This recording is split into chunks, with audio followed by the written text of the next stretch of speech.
In the modern game of rugby, one of the key causes of rugby injuries is the tackle situation, both in the process of tackling and being tackled. The majority of rugby injuries come from this aspect of play, and therefore one should address this component thoroughly. Coaches should practice the basics of tackling on a regular basis, as it is the core rugby skill that can only develop properly over time and through repetition. Humans are creatures of habit, and by repetition one can ensure that tackling becomes instinctive and can be performed safely. It should be stated that the most effective tackling technique is the safest one. So here is Paul Treu, the Springbok Sevens coach, to take you through the necessary steps of creating an effective tackle situation.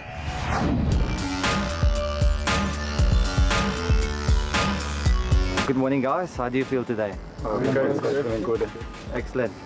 The focus of today's training, guys, will be on the front end tackle, as this is the tackle with the most risk of injury and also occurs the most frequently in the game. One of the most important factors in the front end tackle is to deny the attacking players space and options. To dominate the tackle situation, we need to control the environment and make it more predictable. In order for that to happen, we need to track the play effectively. So what do you guys see as the most important points in controlling the tackle situation and tracking a play effectively? Staying square to your opponent.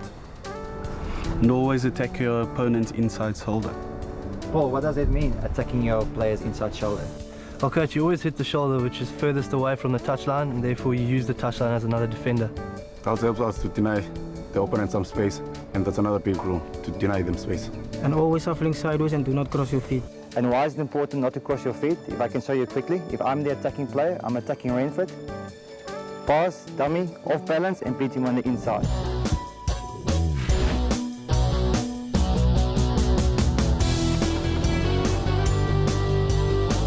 In this 1v1 tracking drill, we're trying to use the touchline as an extra defender by lining up on the inside shoulder of the player and pushing him towards the touchline.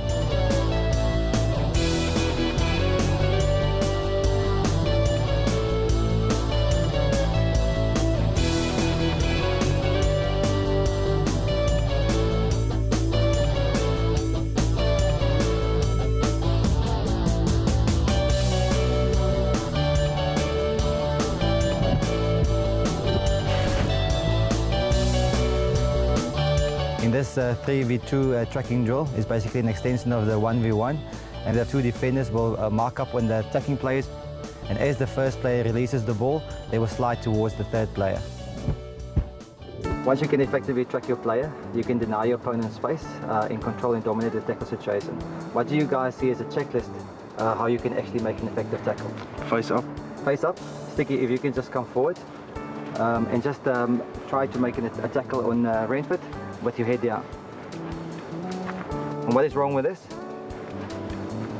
Well, it's dangerous, he could hurt himself. Exactly, guys.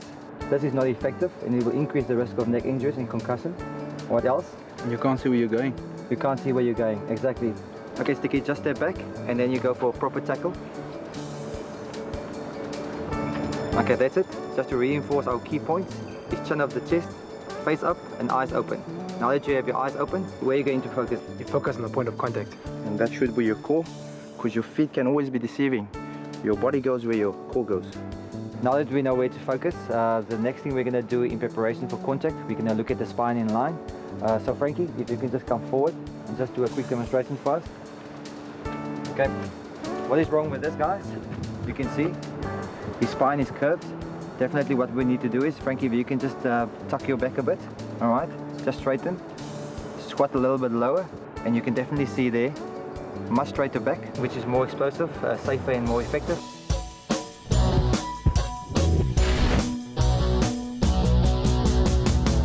In this modified eye-line drill, our focus is not to drop your shoulders, but just to drop your buttocks, and just to keep your face up and your eyes open.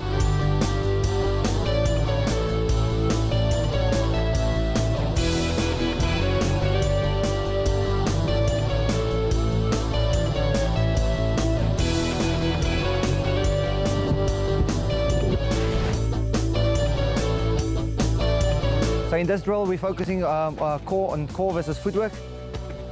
Once again, if you land, if you're not on the balls with your feet, that is what's going to happen. Just keep your focus on the core of the player and you won't be beaten on the inside or the outside.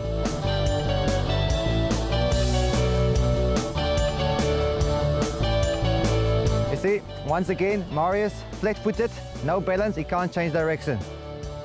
Guys, just keep on the inside, keep your focus on the core.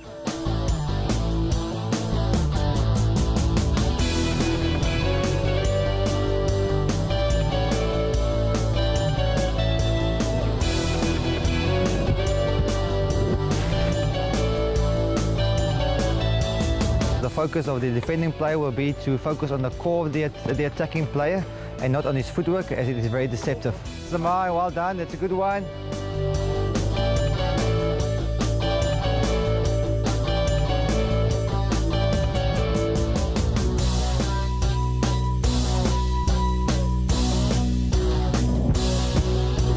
What we're going to focus on next is to keep the head to the side, and what we're talking there about is cheek to cheek. And guys, what do we mean by cheek to cheek? Face cheek to bum cheek. So just to show you guys what we mean by cheek to cheek, Frankie, if you can just step back and just put your hand in front of the player. Okay, so you can see guys, clearly, you're putting your neck at risk of being injured. What you want to do is you want to keep your head on the outside of the player, which is on that side. So Frankie, if you can just go on that side, and then put your cheek to his bum cheek, all right? And then you're going in with your hard parts, which is your shoulder, into his core, which will make the tackle more effective. Well done, Frankie, well done, guys. Okay guys, what we're going to do in this drill is very simple and easy. The defending player is just going to keep his hands behind his back to get your head on the outside of the attacking player. Well done, Treu. Just keep your head on the side. Outside of the player, all right, front of the player.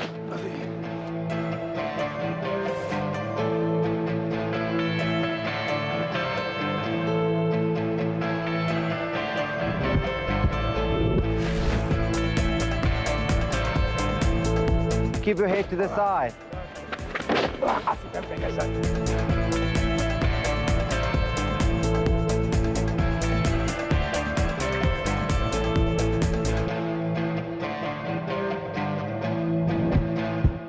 We've dealt with body position. What we're going to do next is we're just going to take it a step back, and we're going to take a look at how to effectively approach a player. So if I can just get Wani to move over to that side, and just approaching Marius, coming from that side, and try to make the tackle. Okay guys, the reason why this is a bad example is because he has planted his feet and he can't change direction. Wani, can you just take a step back and just go again? Shorten your steps this time and just keep moving. Just step back. What do you think, why was that better than the first one? Much better prevents them from being wrong-footed, and it's much easier to change direction. Yes, of course, but it's only going to work if you're on the balls with your feet. And by not planting your feet, you keep moving and putting pressure on your attacker. Thank you, Skulk. Also, guys, what's important as you approach the attacking player is to go into your boxer stance. If you have your arms open like this, right, you have no leverage going into the player. Just put up your arms. You can see there, guys, if I push him there, he has no control. So apart from having no leverage, what's important is if you raise your arm like this, you could injure your neck and your shoulder, and you could run the risk of conceding penalties by tackling high. Just go into your boxer stance, and you can see there's a lot more power going into the tackle. You can control it, which is much safer and also more effective. We're just going to run towards the first cone, all right, and then quick feet, and then you continue to the second cone. So you can shorten your steps towards the target, towards the contact, and then you just continue running. Okay, so let's give it a go. Well done, Paul.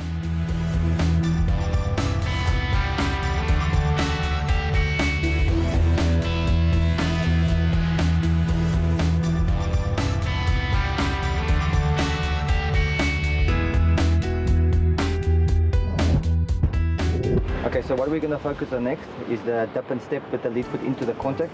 So Paul, if you can come forward just to demonstrate this. Sticky, if you can take the ball and be the attacking player on this side. So we can just focus on the dip and the step and going with your lead foot.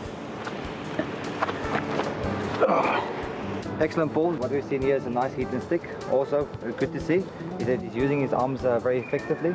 So Paul, if you can just step back, just do it again and slowly. Just get nice and tight into the player. Nice step. Tuck the player towards you.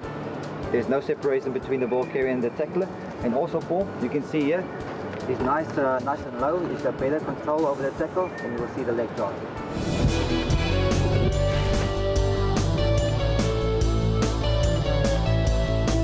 In this drill, we're just working on the small steps, and you can see that the player is approaching, he's making his steps smaller, and then engaging into the defense. So what this drill gives us is that it prevents you from dropping your shoulders, it makes you keeping your face up, and also keeping your eyes on the target.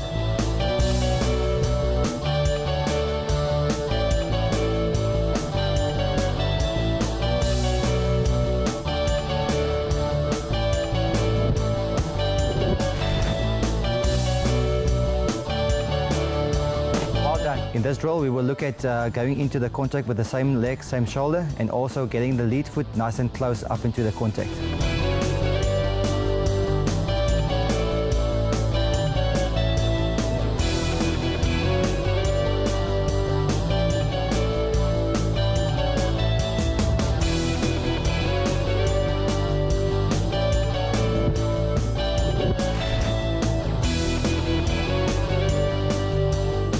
With this hit and stick drill, what we're trying to emphasize is that there shouldn't be any separation between the ball carrier and the defender, and also to tuck the attacking player towards you, and then to use your leg drive. The smother tackle is an advanced variation of the tackle where the tackler is more upright in defense and attempts to wrap his arms around the ball and the attacker's arms. The tackle is performed at the target, aimed above the waist level and below shoulder height.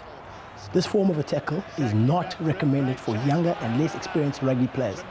It is more confrontational and the risk of injury is higher. As players become more skilled, proficient, better coached in rugby and have sufficiently mastered the normal tackle which occurs around the waist height, only then should they attempt to use the smother tackle. Now we're going to focus on the difference between a normal tackle and a smother tackle. We'll take the normal tackle first, incorporating everything that we've done up until now.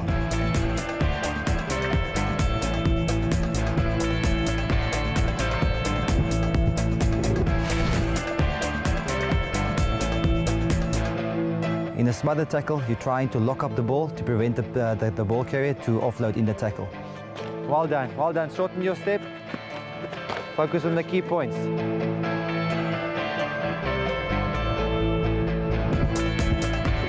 And that's it for tackles. Regardless of what level of rugby you are playing, it is extremely important to dedicate time to training the correct tackle and ball carry techniques. This will not only make it safer during matches and training, it will also allow you to dominate and better control the contact situation.